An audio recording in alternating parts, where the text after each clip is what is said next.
Howdy folks, I'm Bizarre Bow-Headed Whale, breathlessly bouncing between bewildered barnacles. I'm Amber. And here are more bewildered barnacles for us to bounce between. They're bewildered because it's Reddit. And folks, we have a live stream coming up tomorrow. For more information, please see the end of the video. I'm kind of like crunched behind the words here. Now you can see me. Let's get started. Alright folks, and our first letter is titled, Am I a Jerk for Not Giving the Dollhouse That I Built to My Niece, but to my wife as a gift? This is not a dollhouse, but I didn't want anyone to think that I was being misleading on purpose by saying that I built a house. I'm a 28-year-old male, and I made my wife, a 28-year-old female, a replica of a house that's known to fans of a musician, but it wouldn't mean much to others.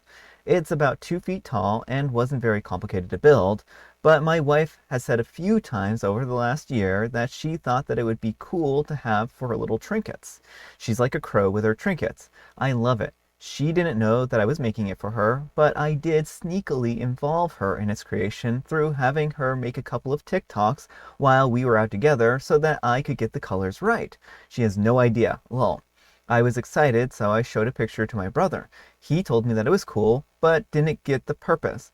He showed it to my niece, Ava, a 13-year-old female, who knew what it was, and she said that she wanted one too. My brother asked if I would give it to Ava for her birthday. I said no, it's for my wife, but I could make one with Ava. It would help teach her some basic woodworking skills, which they don't do in schools anymore. I'd like that. Brother said that if it was so easy, then I could make a second one for my wife and just give this one to Ava since her birthday is here at the end of the month. Again, I said no, this was done specifically for my wife. He seemed to accept that, but then came back to me and said, isn't it a little weird to make a dollhouse for an adult woman? I told him that it's not a dollhouse, just a fancy shelf.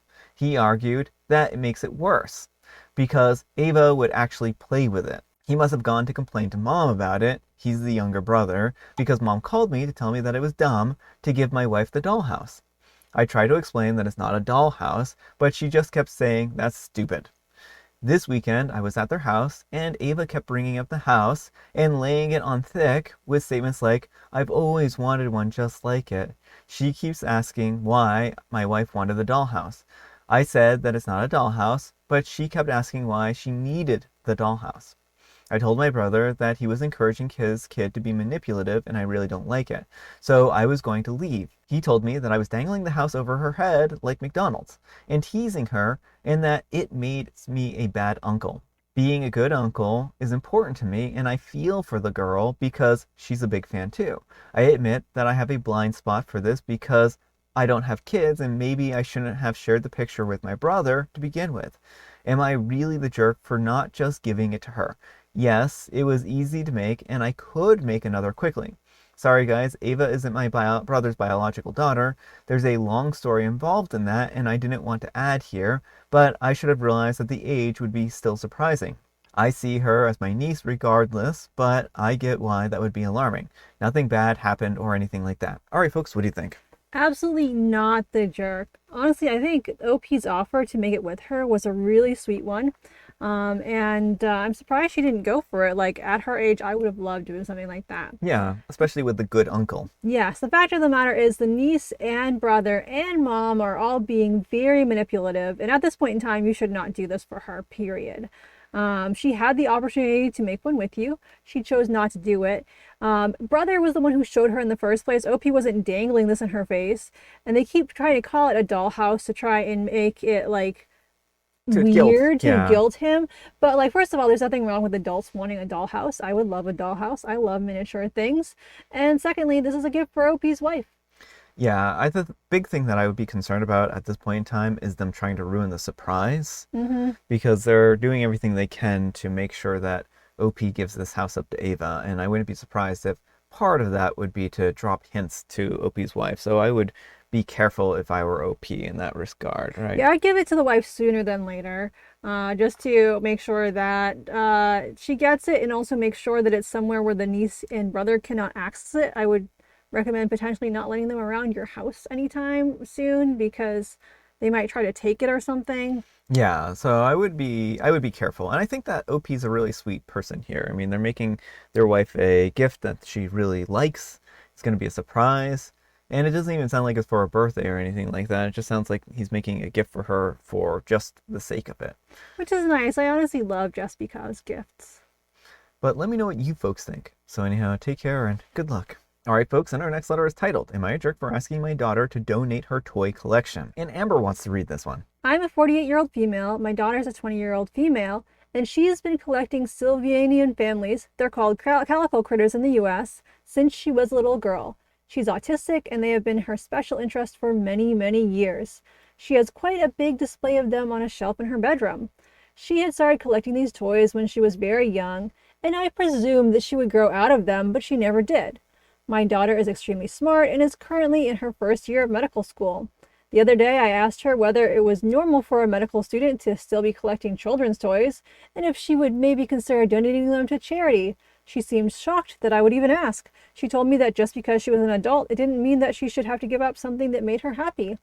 It's a bit strange for an adult to be collecting children's toys, especially considering she is training to be a doctor. To be honest, I don't know if I'd feel all that safe if I knew my doctor had a collection of children's toys. Am I the jerk? All right, folks, what do you think about this one? Yes, OP, you are the jerk.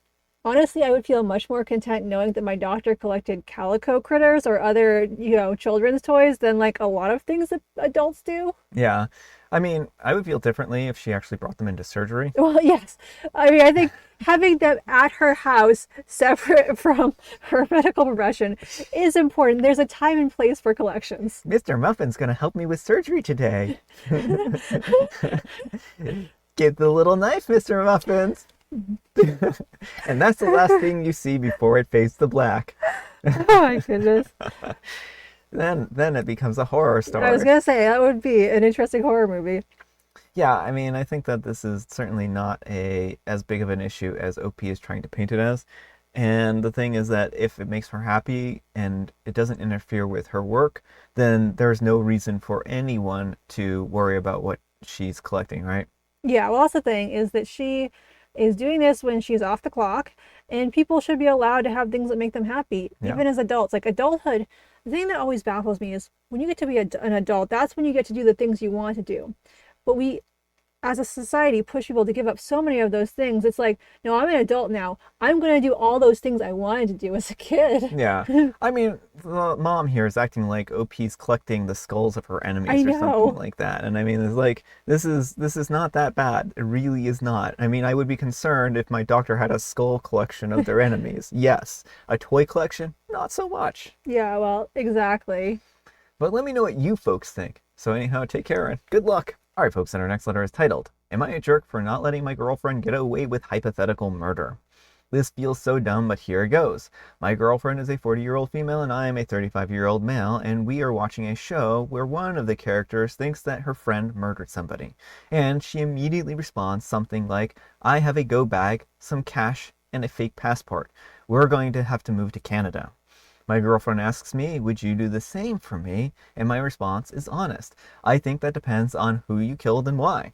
Wrong answer, apparently, because she gets upset at me for not hypothetically helping my girlfriend leave the country after committing murder without question. Apparently, she would obviously do that for me, and this means that I don't love her enough.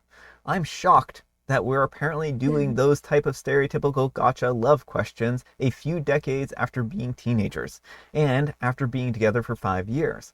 I'm also quite upset that she's now apparently questioning my love for her over this childish nonsense. Am I the jerk? All right, folks, what do you think?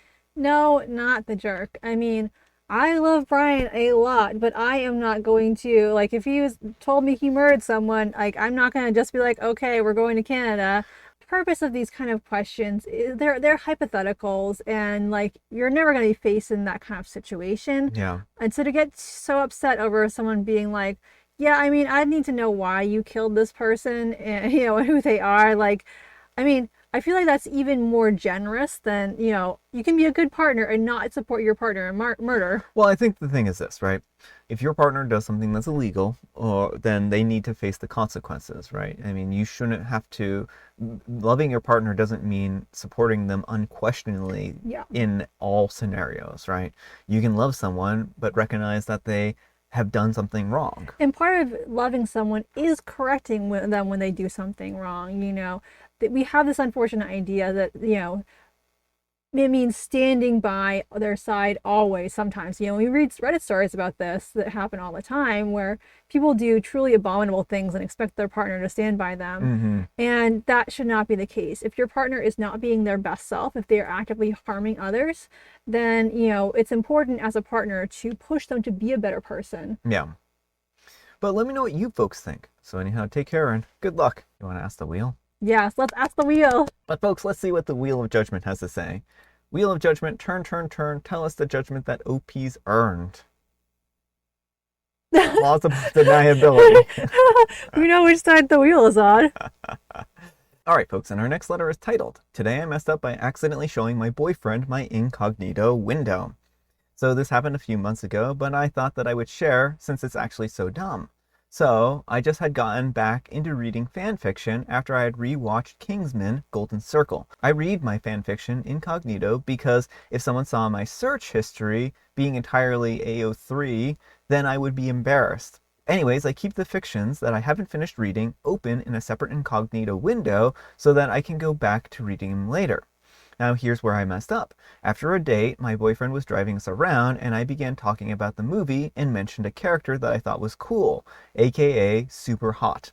He asked what he looked like, so I pulled up a Safari window to show him a photo, but my incognito window pulled up and I quickly hid my phone while I closed all of the tabs frantically. He was obviously so confused, and me being dumb, while I was closing the tabs, didn't realize that he could see the reflection of my phone screen in the window, so he asked me, "What is that?"